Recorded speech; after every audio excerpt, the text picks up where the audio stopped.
लोग कहते थे कि यूपी युवाओं का राज्य है, आंदोलनकारियों का राज्य है, लेकिन आज हकीकत ये हो गई कि उत्तर प्रदेश भारत का सबसे बड़ा बेरोजगार युवाओं का राज्य बन चुका है।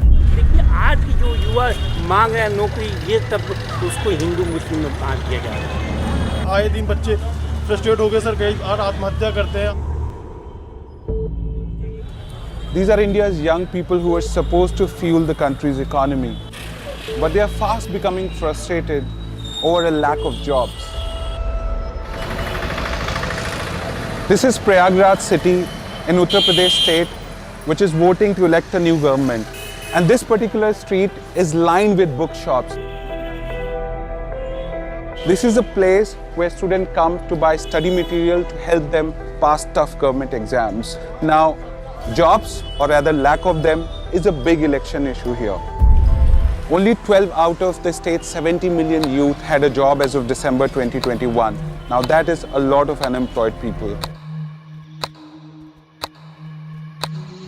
समय व्यतीत हो जा रहा है, बस हम लोग पढ़ते चले जा रहे हैं और ऐसे समय व्यतीत हो जा रहा है। 2-3 साल तो कोरोना खा गया इसे। People in this state and other parts of the country too are desperate for jobs. And this desperation has turned into anger and sometimes even violence.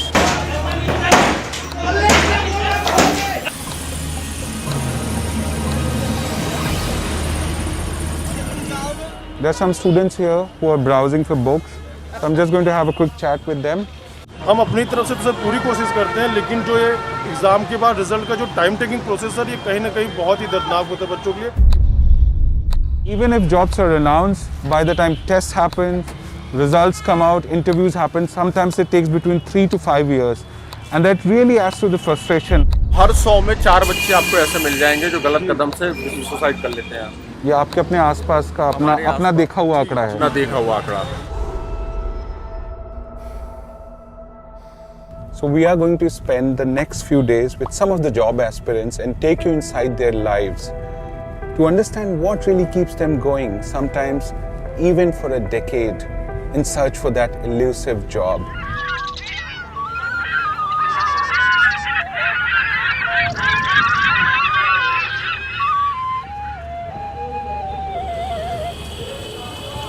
So we are in one of the really busy areas of the city, and as you can see here, there are a lot of houses stacked very close to each other, and each of these houses have really small and dimly lit rooms, and that is where students live and study because these rooms are cheaper and more affordable for them.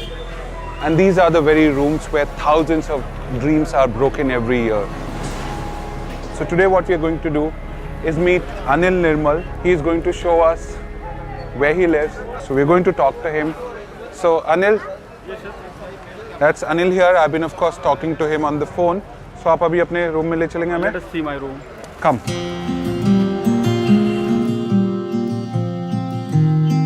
यहाँ पे हमारे लिए जब घर से आते हैं तो इलाहाबाद में यही हमारी कमरा ही हमारी दुनिया है।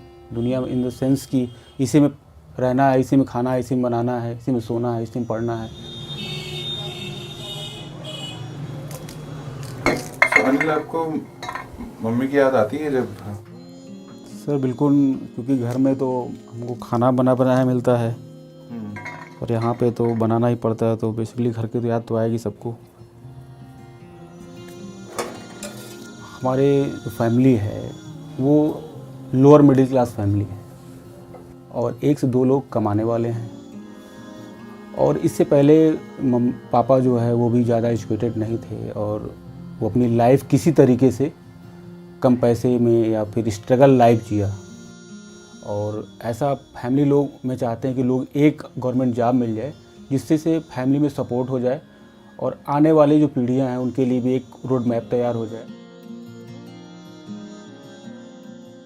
हम जिस रीजन से आते हैं उत्तर प्रदेश से, यहाँ पे इंडस्ट्री का बहुत बड़ा अभाव है, जिसके वजह से जो बहुत सारे लोग हैं, जो छात्र हैं, वो पढ़ाई तो करते हैं लेकिन उनके लिए जॉब अपॉर्चुनिटी जो है वो बहुत कम है।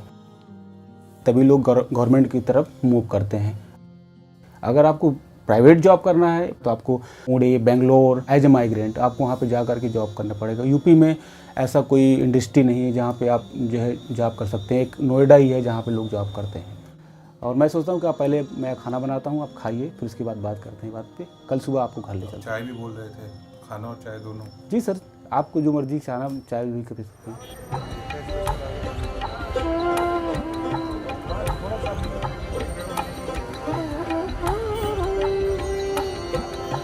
चाय तो देखिए स्टूडेंट के लिए इलाहाबाद में सबसे बड़ी ये जड़ी बूटी कहते हैं लोग इसको। बड़ी बूटी है। हाँ, शाम को आते हैं, बस यही एक सहारा है, लोग चाय पी लेते हैं, टहल भी लेते हैं, रिफ्लेक्स थोड़ा सा अपने आप को रिलैक्स महसूस करते हैं।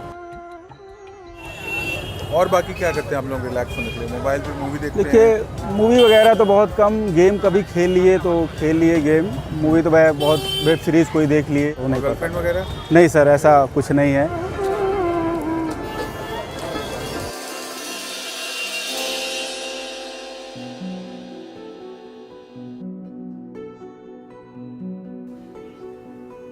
Today we are going to Anil's village, which is about 150 kilometers from Prayagraj. वैसे मेरे घर में तो भैया हैं, मम्मी पापा हैं, लेकिन पापा बाहर रहते हैं।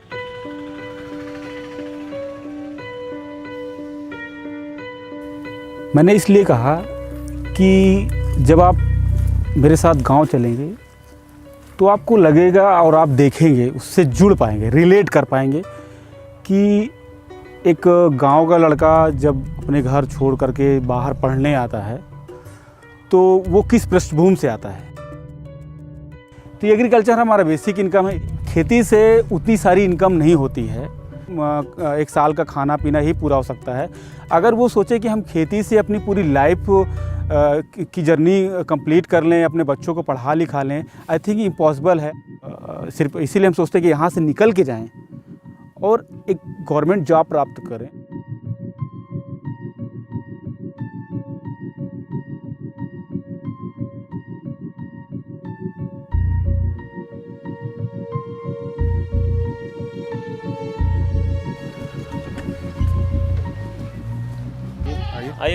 आइए, वेलकम है in my house. Yes sir, मेरा घर है। कितने घर होंगे यहाँ हमारे गांव में? लगभग मान के चलिए 300-350 घर होंगे। और लगभग हर घर से कोई ना कोई ऐसे बच्चा तैयारी कर रहा हाँ, है? कोई ना कोई बच्चा तैयारी कर रहा है यहाँ से। मैं अभी वहाँ रहा हूँ 8 साल। 8 साल लगभग रहे, जी, आपको जी, कामयाबी जी। नहीं मिली? जी, कामयाबी नहीं मिली। क्यों इतना ज़रूरी है कि अनिल सक्सेसफुल हो, एक सरकारी जॉब मिले? हमें इससे यही उम्मीद है कि आगे एक अच्छी जॉब पाए, अपने परिवार को सिक्योर करे। I have spoken to a lot of people here, a lot of young people, and based on that and also from our experience of spending past few days with job aspirants, one thing is clear: India is just not creating enough jobs. If that is not addressed sooner, then the kind of protest we saw in Bihar and also in Prayagraj will sadly become more common. So the task is very much cut out for the next government. They have to keep job creation right on top of their agenda.